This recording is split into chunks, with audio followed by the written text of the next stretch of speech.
122회 페이지 215쪽 강의 같이 공부하겠습니다.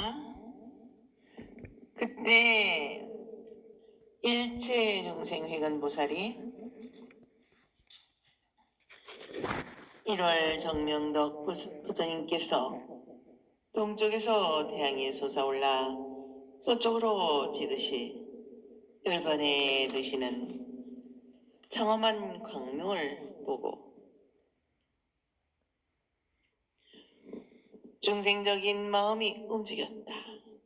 이제 다시는 거룩한 육신의 부처님을 뺄 수가 없다는 아쉬움과 안타까움이 슬픔과 괴로움으로 변하여 우러러 받들던 존경하는 스승에 대한 그름이 더욱 간절하였다. 그래서 수미산 가까운 바닷가에서 난다는 가장 좋은 전단양 나무를 쌓고 부처님의 몸에 공양한 뒤에 화장을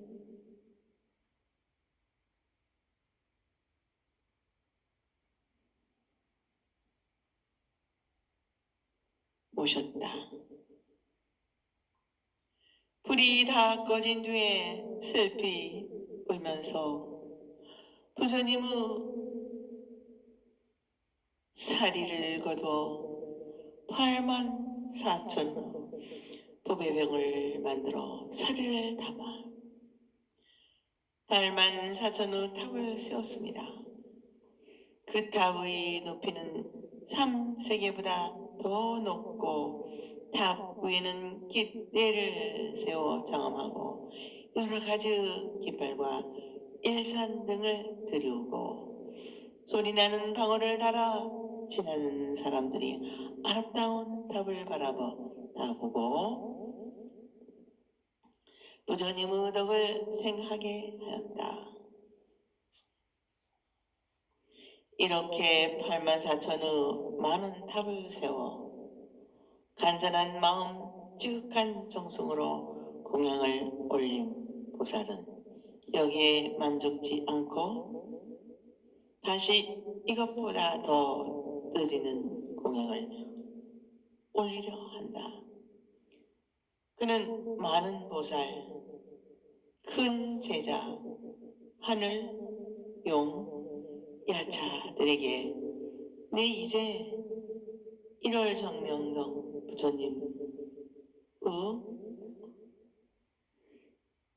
사리를 공양할 것이다 하고는 84,000의 탑 앞에서 100가지의 공양을 쌓아 거룩하고 아름답게 보이는 자기의 두 발을 불에 태워 72,000년 동안 공양하였다고 한다. 여기서 72,000의 긴 세월을 나타내고 있는 77가지 훌륭한 공덕과 2,000년의 이는 일반 세속적인 진리와 깨달음의 진리를 가르치는 진속이제를 나타낸다고 해석한다. 칠선 공덕이란 부처님께서 설하신 모든 경전은 1. 서론과 정종분, 유통분의 총과 중간, 그리고 마지막 부분이 모두 훌륭하다는 것. 2. 부처님의 가르침의 뜻에 깊은 이익이 있어 금생과 고생에 세상을 뛰어나는 길의 이익이 있다는 것. 3. 부처님의 말씀은 지방의 풍속, 나라와 민족의 언어에 따라 다른 뜻을 보이는 것. 4. 다른 말씀이 없고 순일무잡하다는 것. 5. 부처님께서 설하신 한 경전, 한 기절, 한 기성의 모든 진리가 원만하게 다 갖춘 것. 6. 말씀이 맑고 깨끗함으로 조화롭고 부드러운 것이라는 것. 7. 모든 행은 다 열반에 이르게 하므로 조건과 이유를 묻지 않는 무연사비를 갖춘 것을 말한다. 일체 중생 회건보살이 자기의 두 팔을 불태워 공양한 것은 곧 질선 공덕과 진속 이제를 뜻하는 것이므로 너희들은 자세히 보고 마음속으로 깊이 생각하라고 그 뜻은 깊은 뜻을 환기시킨다. 그리하여 부처님의 가르침을 듣고 깨달음을 얻어 세상과 자기에 얽매이지 않는 경지를 얻으려는 셀 수 없는 조승의 성문들과 해낼 수 없는 아성지의 사람들로 하여금 대승의 안옥따라 삼박삼보리의 마음을 일으키게 하여 모두 중생들의 뜻과 능력의 정도에 따라 모습을 나타내어 그들에게 알맞은 가르침을 줄 수 있는 능력인 현일체색신삼매를 얻게 하였다. 또 한다. 그때 일체중생회견보살이 자기가 두 팔을 불태워 공양하는 것을 지켜보고 있던 모든 보살과 하늘, 사람, 아수라들이 그 보살의 팔이 없음을 보고 안타까운 마음으로 근심하고 슬퍼하게 눈물을 흘리면서 말한다. 이 일체중생 회견 보살은 우리 스승으로 우리를 가르치고 인도하는 분이신데 지금 두 팔을 불에 태워서 붉은 몸이 되셨구나 하였더니 그때 일체중생 회견 보살이 대중 가운데서 소원의 말을 하였다. 내 두 팔을 버려 불구자가 되었다고 걱정하고 슬퍼하지 말아라. 내 이 두 팔을 버려 부처님께 공양하였지만 참으로 부처님께서 이 세상에 영원히 언제나 계시다는 것을 증언하겠다. 부처님의 말씀이 허망하지 않고 진실이라면 네가 두 팔을 바쳐 공양할 공덕이 그대로 살아나서 나는 끈빛 찬란한 부처님의 몸을 얻어 부처님의 경지에 이르게 되려니 이 말씀이 진실하다면 내 없어진 두 팔이 전과 같이 되어지리다 하였다. 일체중생 회견 보살이 이렇게 소원을 마치자마자 곧 그 후 두 팔이 저절로 예전과 같이 되었다. 이렇게 일체중생 회견 보살의 두 팔이 전과 같이 된 것을 모두 보살이 투철한 신심이 지혜로 변하여 부처님의 가르침을 세상에 널리 공덕에 말하기 때문이란 것을 보살의 복덕과 지혜가 툭터운 까닭이라 하였다. 이와 같이 일체중생 회견 보살의 투철한 신심과 부처님의 은혜에 감사하고 보답하려는 이 생보살 정신이 신비로운 힘으로 나타난 것이다. 오늘날도 신념의 마력이란 말과 언어 마력이란 말이 서양에서 즐겨 쓰고 유행처럼 사용되고 있다. 이름이로 보아 너무나도 비화학적으로 비상적인 식적이며 허구 말이라고만 생각하지 말고 먼저 이 보살과 같이 나를 떠난 사랑과 자세를 가져 볼 것을 권하고 싶다. 일체 중생 회근보살의 맹서 말씀이 증언자로서 기적적인 광경이 일어난다. 그때 온 세계가 감동하여 여러 가지로 감동하고 하늘로부터 아름다운 꽃비가 내리니 하늘과 땅에 있는 모든 생명들은 일찍이 느끼지 못하였던 감격을 받았다고 한다.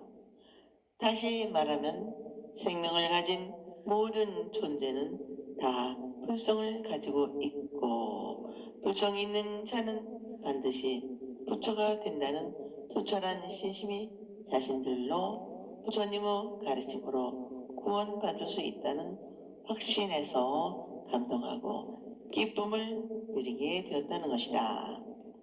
우리는 일체 중생 회관보살이 자기를 바치고 자기를 희생 봉사하는 실천행으로 부처님과 부처님의 가르침에 공양함으로써 자기를 없애는 것이 아니라 참으로 자기로 있게 하고 자기를 살리는 길이 된다는 사실을 깨닫게 되었습니다. 사실 자기의 의식을 다 버린 끝이라 볼 수 있는 것이다.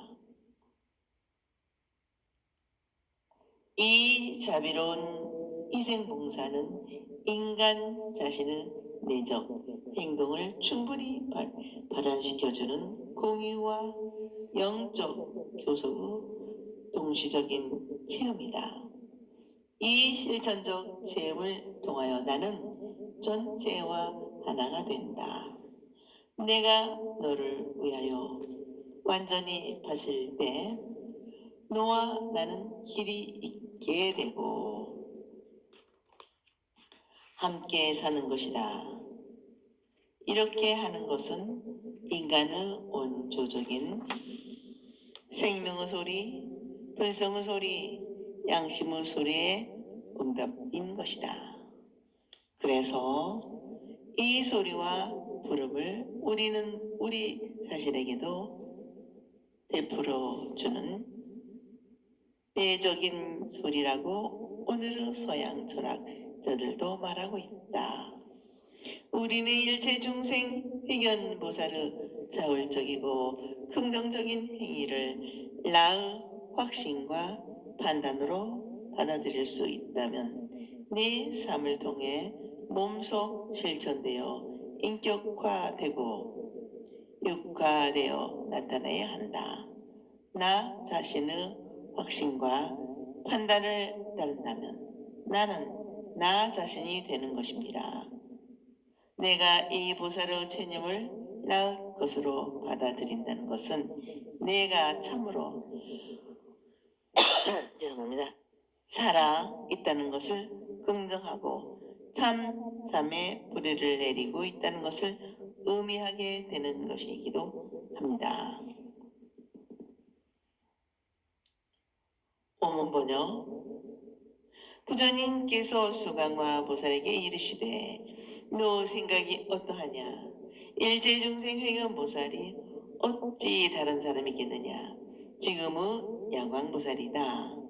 그 몸을 버려서 보시한 것은 이처럼 헤아릴 수 없는 백천만억 나이탈 수였다. 수강화야 만약 발심하여 안옥다라 삼박삼보리를 얻으려는 사람이 손가락이나 발가락 하나라도 태워서 부처님의 탑에 공양한다면 나라나 도시나 초자나 삼천대천 세계의 산이나 숲이나 강이나 모두 온갖 진귀한 보물로 공양하는 것보다 더 나으리라. 강의. 이 야광보살 본산품은 수광보살이 송하모니 부처님께 덕이 높은 야광보살이 오늘이 있기까지 겪고 지나온 일을 질문하고 부처님께서 거기에 대답하시는 말씀이다. 아득한 옛날 일체 중생회견보살이 1월 정명덕 부처님으로부터 만약 가르침을 들으시면 누구나 다 부처가 되고 부처가 되지 않는 사람은 한 사람도 없다. 이 법화경을 듣고 조절한 신심으로 수행한 끝에 현일 재색심 삼매를 얻고 부처님의 은혜에 감사 보원하기 위하여 자기의 몸을 태워 부처님께 공양하였으며 이 공덕으로 다시 1월 정명덕 부처님의 세계에 태어나 자기의 두 팔을 태워 부처님께 공양했는데 이렇게 생명을 바쳐 자세하게 공양한 일체 중생 백원보살이 수광왕보살이 질문한 오늘의 야광보살이라고 하신다. 이 야광보살은 한 번이 아니라 몇 생을 통하여 몸을 한 번도 쉬지 않고 그와 같이 참고 건드기 어려운 수행인 것을 바치고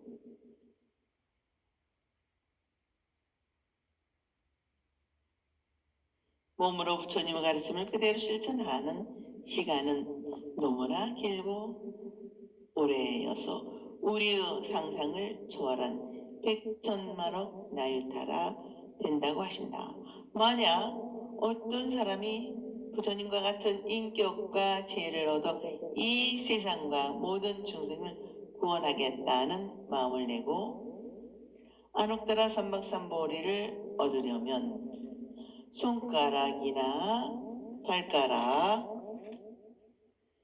하나를 태워서 부처님의 답에 등불로서 공양하는 것이 나라나 도시, 저자, 권석이나 온 세계의 산이나 숲이나 강이나 모스 온갖 진귀한 보물을 공양한 사람보다 또 나으리라 하신다. 다시 말하면 우리가 부처님의 은혜를 참으로 느끼고 그 은혜에 보답하려면 발을 걷어서 부처님께 나아가야 하고 중생의 뜻과 능력의 정도에 따라 내 모습을 나타내야 하려고 그 중생 앞에 발로 걸어가야 한다. 그리고 무엇인가를 바치고 도움을 베풀고 이익을 주려고 하여도 손으로 할 수 있고 우리 손으로 만들어진 정성이 아니면 불가능한 것이다. 그러므로 신심과 정성을 나타내려면 손과 발이 필요한 것이다. 그리하여 부처님의 손과 발로 중생의 손과 발의 역할을 해야 한다. 이렇게 부처님의 가르침으로 실천 수행하는 성심, 성의가 그 사람의 몸으로부터 광명을 발하여 세상을 밝히게 되고 중생의 현재와 내일을 밝혀주는 길잡이가 되는 것이다. 부처님의 가르침을 통하여 있게 된 자기의 생활에 어떠한 어려움과 기름이 있을지라도 참고 견디면서 몸과 마음을 다 바쳐 목숨을 걸고 있을 때 부처님의 은혜에 감사 보원하는 공양이며 중생을 구원하기 위한 가르침을 전하는 것이 되는 것이다. 중생에게 부처님의 가르침을 전하고 자세히는 오직 부처님의 은혜에 보답하기 위한 한마음 일심으로 있어야 한다는 말씀이다. 그러니까 몸을 태우고 팔을 태우고 손가락 발가락을 태우는 지극한 신심과 정성으로 실천 수행할 것을 강조하는 말씀으로 잘못 야광보살의 수행을 자기의 체험으로 한다는 것이 그저 그 행위를 흉내만 낸다는 어설픈 것은 삼가해야 할 것이다. 부처님께서 또 자기 몸을 괴롭히고 희생하는 것에 그치는 고행은 금하셨던 사실에 명심하여 부처님의 참뜻을 헤아리고 가슴에 탑을 지언정 경솔한 것으로 사회에 자각적인 자살 행위를 권장하는 것처럼 보이게 행동하지 말아야 할 것이다. 이상으로 야광보살의 본사에 대한 말씀이 끝이 나는데, 이 야광보살은 제10법사품에 처음으로 등장하고 제13 권지품에서 부처님께서 열반하신 뒤 말세에 이 법화경을 받아가지고 읽고 외우며 출판하여 많은 사람들에게 널리 들 것을 맹세하고, 이 야광보살 본사품에서 몸을 바쳐 공양하고 팔을 태워 공양하는 행하기 어려운 행이 두드러지게 나타나고 있으며, 제24 묘음 보살품에 야광보살의 이름이 열거되어 있고, 제26 다라니 품에서는 이 법화경을 펴는 법살은 수요하기 위하여 다라니를 설하는 사람들 가운데 제일 앞으로 정하고 있으며, 제27 묘장 업왕본사품에서는 야광보살의 본사가 선지식이란 것을 화제로 선하고 있다. 이렇게 밀어볼 때 이 야광보살 본사품은 법화경을 널리 전하고 벼르는 것보다 오히려 야광보살의 신앙이 일어난 완성함에 발맞추어 법화경이 받아들여 편승하게 된 것이라는 것이 아니기 추측해 볼 수가 있지 않을까 생각한다. 이 야광보살은 좋은 약, 즉 좋은 가르침으로 중생의 몸과 마음의 괴로움을 없애주고 고쳐주는 보살인데, 관야광 약상 보살경에 의해서는 과거 오랜 옛날에 유리광 조열회가 있고, 그 나라 이름은 현승변이며 시대에는 정한운이라 하셨다. 그 부처님께서 열반하신 후 상법 시대에 일상이라는 비구가 있었는데, 그는 대중을 위하여 널리 열애의 우위 없이 맑고 깨끗하며 평등한 지혜를 설하였다. 그때 대중 가운데 성수광이란 장자가 대승의 가르침을 듣고 기뻐하며 설산에서 나는 좋은 양을 일장 비구 대중들에게 공양하고, 이 공덕으로 위없는 깨달음을 회양하고 선하기를, 만약 어떤 중생이 네 이름을 들으면 탐, 진, 치 삼독에서 오는 괴로움이 다 없어지기를 바라나이다 하였다. 그 성수광 장자에게 동생이 있었는데 이름은 뇌광명이라 하였는데, 그가 형의 발을 듣고 따라 기뻐하고 역시 일장 비구가 있는 곳에 이르러 일장과 모든 중생에게 널리 공양하고 우상보리심을 내어 부처가 되기를 원하였다. 대중들이 모두 찬탄하여며 형인 성수광을 야광이라 부르고 동생인 뇌광명을 약상이라 하였다.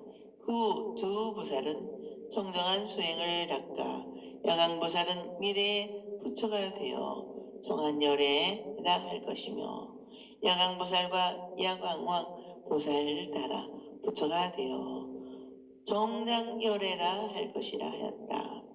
또한 판정경에는 여덟 보살 가운데 여섯째가 야광, 일곱째가 약상보살을 듣고 있으며 법화 완다라 위의형 색법경에는 여덟 보살이 등장하는데 여기에는 세 번째로 야광보살만이 보이고 있다.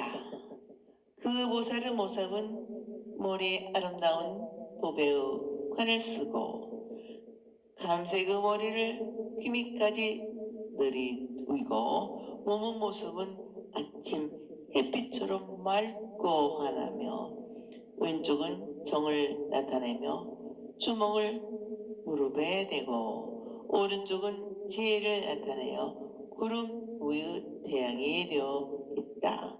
가보자 하여 오른쪽 다리를 왼쪽 위에 올려놓고 대비로 세상을 구하는 모습으로서 몸에는 아름다운 꽃다발 부드러운 하늘 옷과 영랑을 입고 아름다운 은화좌에 앉아 월륜산매에 들어 계신다 하였다.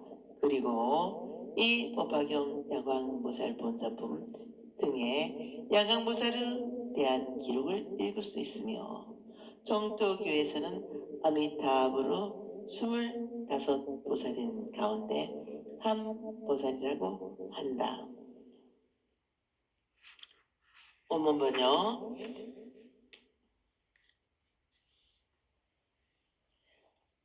만일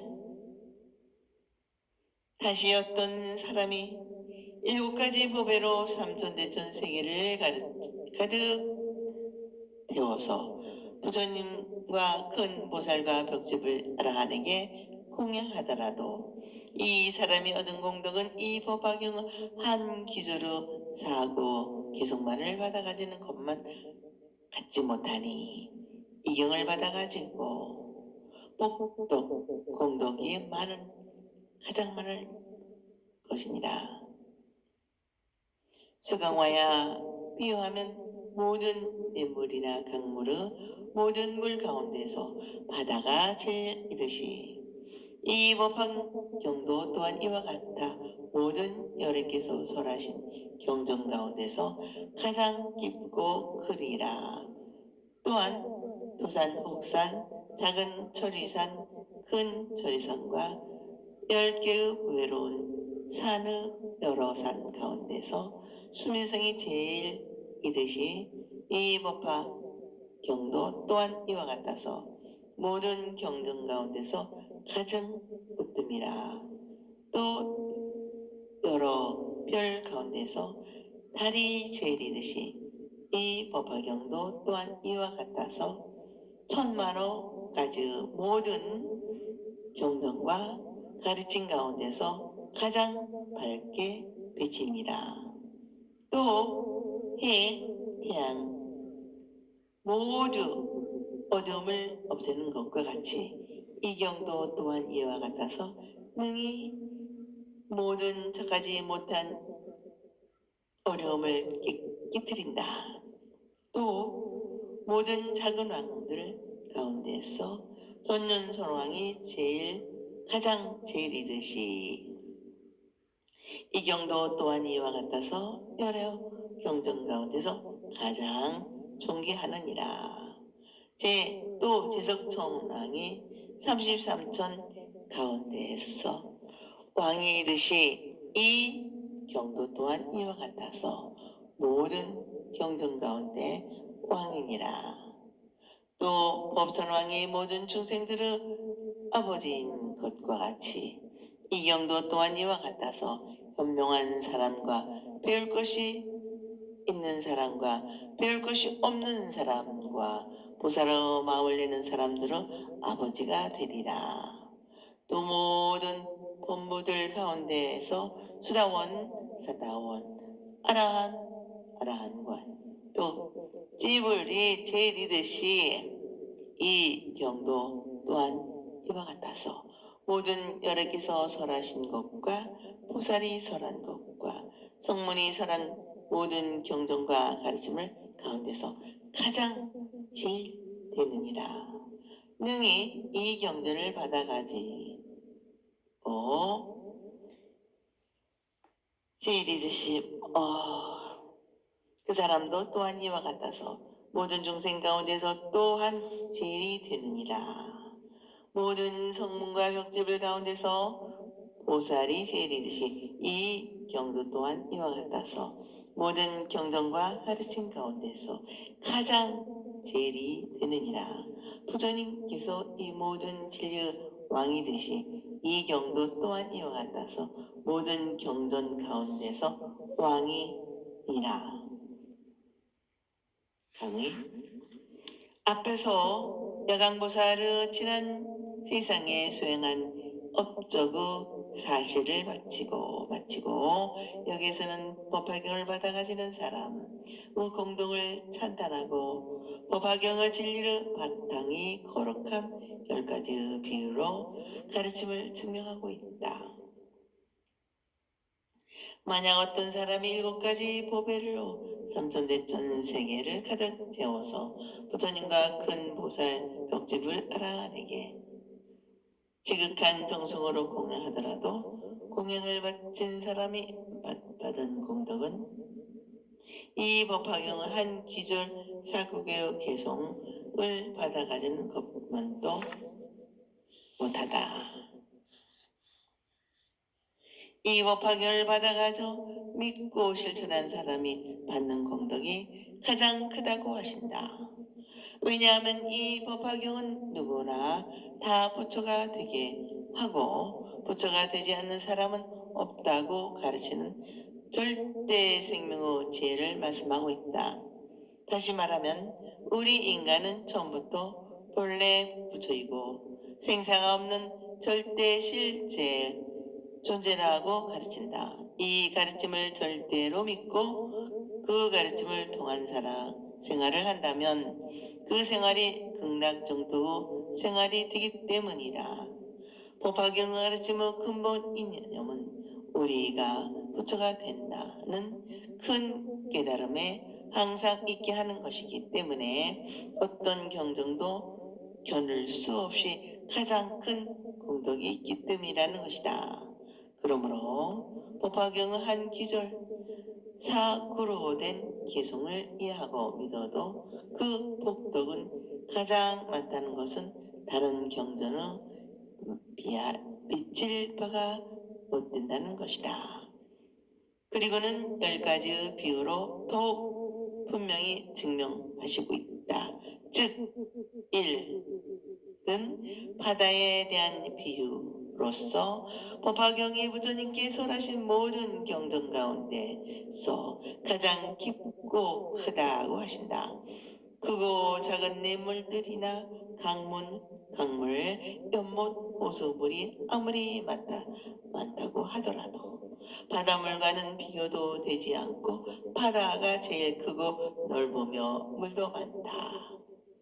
모든 내가 강이나 연못, 호수물이 흘러서 모두 바다로 흘러 들어간다. 바다에 흘러 들어온 물은 하나의 짠맛으로 변하여 하나의 물맛이 된다. 법화경도 마찬가지로 불교에서 84,000의 법문과 경전이 모두 법화경의 하나 되는 가르침이다. 모든 물과 흐름이 바다로 흘러 들어가듯이 부처님께서 설하신데 소승의 모든 경전은 결국 법화경의 일불승의 하나로 되는 것이다.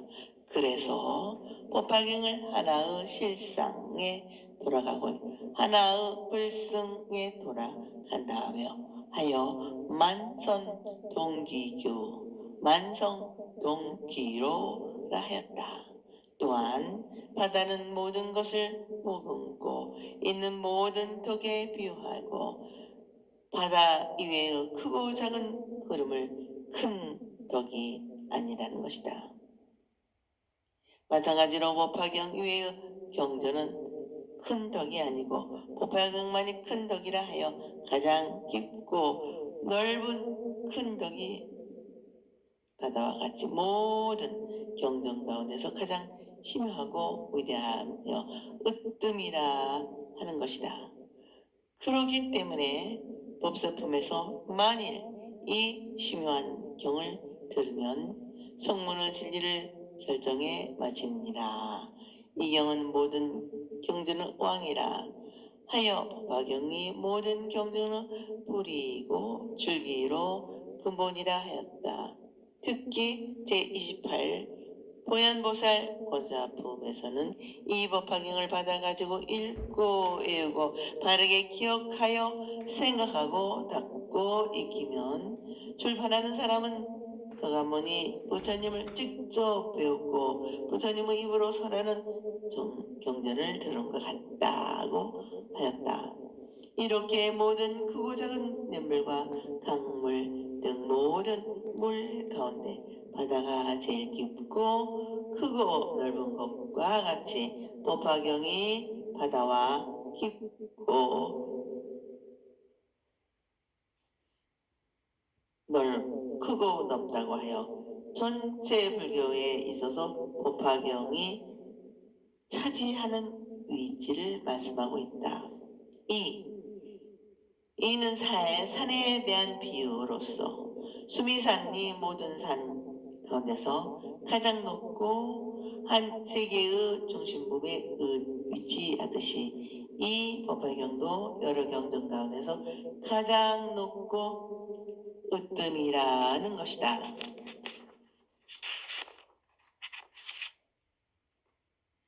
인도 신화에 의하면 수미산을 중심으로 9산의 산과 8의 바다가 있는데 가장 바깥쪽의 쇠로 된 산이 철위산이다.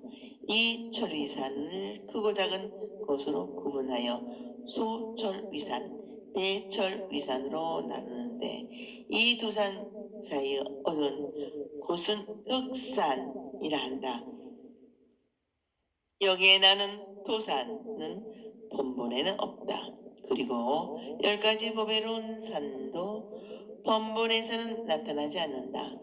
그 심보산은 설산 온갖 약초가 있고 향산 온갖 향가리산 신선산 신통을 얻는 신선 유간 다라산 마이산 니진 다라산 자라라산 자제자 계도 말저산 아수라 수미산에는 모든 전신들이 살고 있다고 하는 10개의 산을 말한다.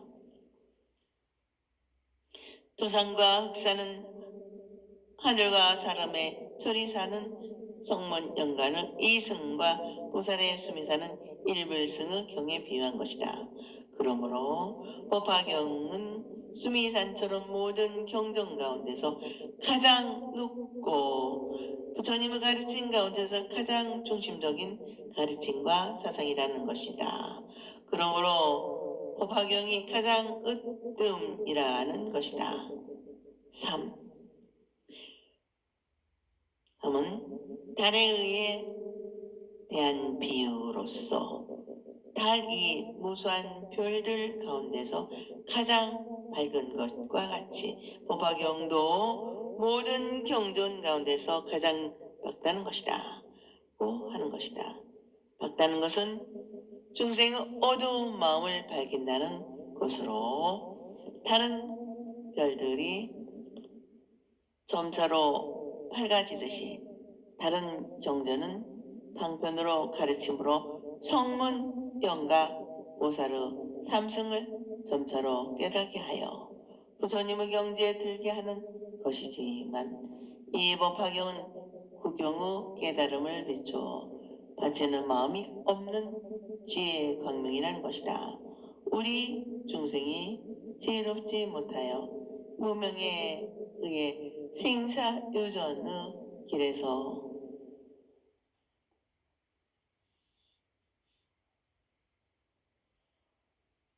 와,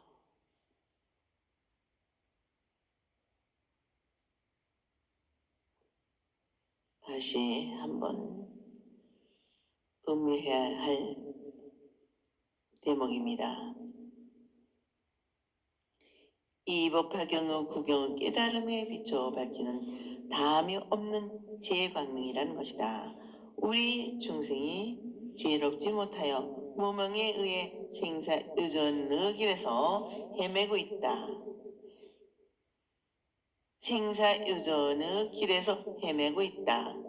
이러한 중생들의 고질적인 무명을 끊고 생사를 초월하여 위없는 깨달음에 들어가게 하는 것이 곧 법화경이라는 것이다.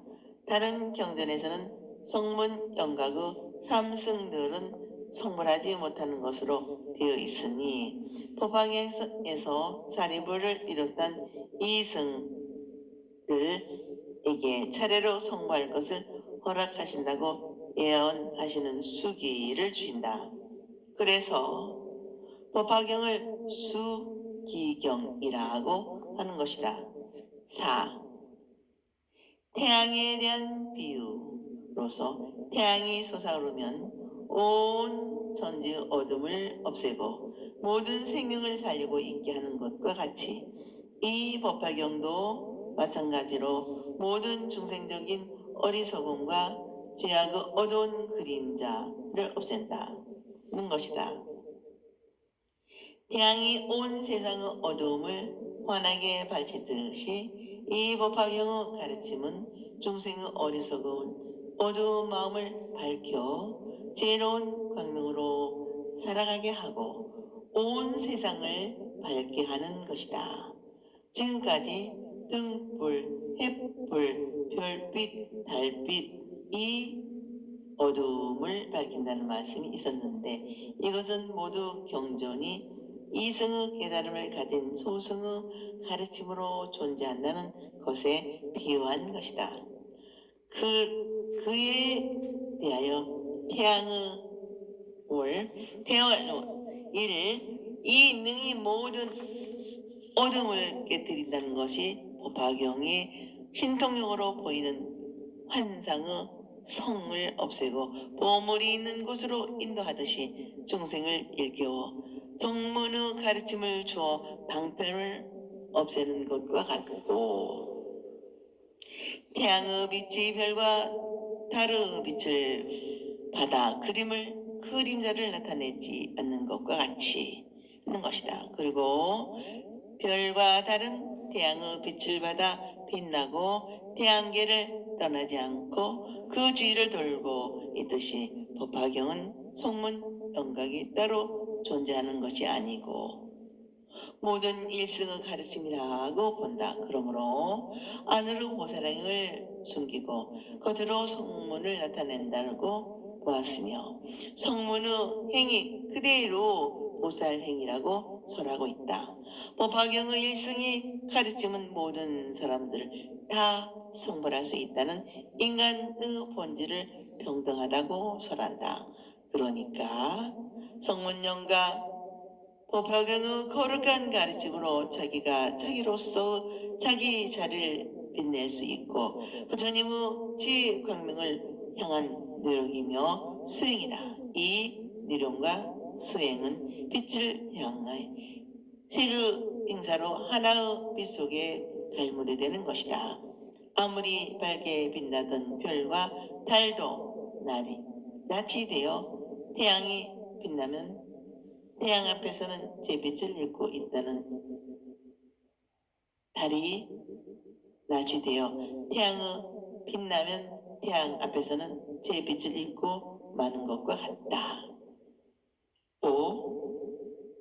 전륜선왕에 대한 비유로서 모든 작은 나라의 왕들은 이끌고 지도할 수 있는 이것뿐 아니라 무력을 사용하지 않고도 천하통일을 할 수 있는 자제로운 위엄과 덕이 있으므로 가장 뛰어나고 존귀하듯이 법화경도 또한 모든 중생을 가르치고 인도하여 부처님의 경지에 이르게 하는 만덕의 능력을 갖추었기 때문에 가장 존귀하다고 하는 것이다. 또한 전윤선왕이 보는 꼴로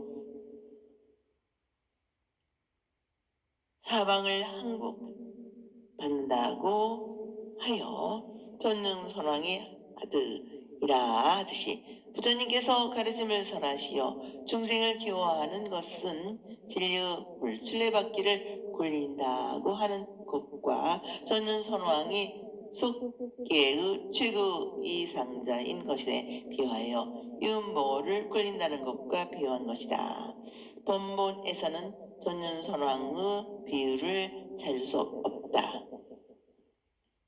6. 제석천왕에 대한 비유로서 제석천왕이 33천의 왕이듯이 이 법화경이 모든 경전 가운데에서 왕이라는 것이다. 제석천왕은 33천의 왕으로 크고든 모든 하늘의 통솔자이듯이 법화경은 다른 모든 경전의 사상을 표관하고 있어 통솔한다는 것이라는 것이다. 모든 경전의 사상을 표발하고 있어 통솔하는 것이라는 것이다. 7. 법전왕에 대한 비유로서 인도 신화에서는 법전왕의 중생이 살고 있는 사바세계의 주인이라 하여 인간을 지배하고 인간의 길, 흉, 화, 복을 마음대로 한다고 하여 모든 중생의 아버지라 하였다. 그래서 본문에서는 모든 법중천의 왕들이 법천 세계의 그 아버지로 모시고 공양한다고 하였다. 그리하여 대법천왕이 모든 중생의 어버이가 되듯이 이 법화경도 모든 지혜가 있고 덕이 뛰어난 사람과 배울 것이 있는 사람과 이제 다 더 배울 것이 없는 사람과 보살의 마음을 낸 사람의 아버지와 같아서 모두들 가르치고 인도한다는 것이다. 그러니까 이 법화경은 법전왕과 같이 사바세계의 주인이고 모든 사람들이 의지할 곳이라는 것이다. 8. 벽지불에 대한 비유로서 모든 범부를 초월한 사람들 가운데 부처님의 세계에 들어와 겨우 제자가 된 수다원과 부처님의 제자가 되었으나 범부로 되돌아갈 염려가 있는 사다원과 다시는 범부로 돌아갈 염려가 없는 아라한과 본내를 완전히 끊고 다시는 뵐 곳이 없고 본내가 일하지 않는 아라한인 성문들 가운데 스승이 없이 자연 법칙을 관조하여 홀로 깨달은 벽지불이 제일이듯이 이 법화경도 그러하다. 그러고 모든 열애가 설한 것과 보살이 설한 것, 성문이 설한 경전과 가르친 가운데 가장 으뜸이라이다. 또한 이 법화경을 받아가지는 사람도 마찬가지로 모든 중생 가운데서 으뜸이라 하신다. 수다원, 사다함, 아나함, 아라한의 소승들은 범부 경지를 벗어나 자기의 욕망과 집착으로부터 벗어나 본내가 없는 벽지불의 경지를 제일로 여기어이나 이 법화경에 의지하면 곧 일불승의 길에 나타나게 되므로 모든 가르침 가운데 법화경이 가장 훌륭하다는 것이다. 9. 보살에 의한 비유로서 소승의 가르침에 의해 깨달고 아직 자기를 완전히 초월하지 못한 성문과 벽지불들에게 비유하며 부처님의 대자대비한 마음을 자기의 마음으로 하고 자기를 깨닫지 못하더라도 자기 깨닫지 못하더라도 남을 먼저 구하겠다는 보살이 더욱 훌륭하다고 뛰어났다는 것이다. 훌륭하고 뛰어났다는 것이다. 이와 같이 이 법화경은 모든 경전 가운데서 가장 으뜸 가는 가르침이라 하신다. 10. 진리왕에 대한 비유로서 부처님이 모든 진리왕인 것과 같이 이 법화경도 모든 경 가운데서 왕이라 하신다. 여기서는 전체적으로 부처님의 거룩한 덕을 원만하게 드러난 것이다. 이 법화경에서는 경전수기의 신앙을 강조하고 이 경을 받아가지면功德이 크다고 설하시며 부처님의 자비가 아주 정교하게 나타나 있으며 구원실상의 부처님을 보이고 무상한 육신적 부처님의 위에 항상 우리와 함께 여기에 계시는 인격적인 부처님을 나타내는 웅대한 불신료 등이 설에 있어 참으로 다른 경전에 비유할 수 없는 경전이므로 모든 경전 가운데 왕이라 하는 것이다. 오늘은 여기까지 마치겠습니다. 대단히 감사합니다. 여러분, 다음 시간에도 이어서 법화경 강의 같이 공부합시다. 여러분 항상 건강하시고 행복하시기를 기도 발언 축원드립니다.